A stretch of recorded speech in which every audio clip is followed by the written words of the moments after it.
Gitay-OG sa kusog nga linog ang daghang lugar sa Mindanao Hunyo 8, 2026. Sa report sa PHIVOLCS, magnitude 7.8 ang linog. Sa maasim Sarangani Province ang epicenter. Sa General Santos City, daghang istruktura ang nadanyos tungod sa linog. Tabang! Sa downtown area sa Jensan, nakuha og cellphone video ang pagkahugmak nining usa ka iladong fast food chain.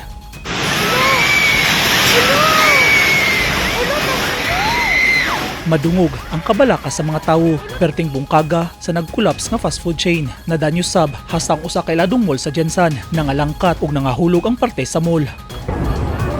Sa Tibuli South, COTABATO, nakuhaan og cellphone video ang pagdahili sa bukid nga bahin sa Lake Hulon. Gingong resulta kini sa kusog nga linog nga nasinati sa lugar. Sa Davao del Sur, nangatipak ug nangahulog sab ang semento nining usa ka mall sa Digos City. Nangabuak hasta ang mga samin. Sa Davao City, dunasay mga tipak sa semento ang nangahulog gikan nining usa ka residential condominium sa corner CM Recto Street ug Ramon Magsaysay Avenue. Samtang natumpag ang pader sa Mabini Elementary School sa Bangkal, Davao City tungod sa linog. Sa Barangay Mandog, daling nagpahigayon og inspeksyon ug assessment ang Disaster Risk Reduction and Management Committee human sa linog. Public ug private establishment ang gimonitor sa barangay. Kami together with the Barangay Tanod namo and City Paid and of course ako kaubanan ng mga responders nag-checkmate. Nagpagawas ab dayon og tsunami warning ang PHIVOLCS ug yabisuhan ang publiko nga mag-igmat sa mga aftershock.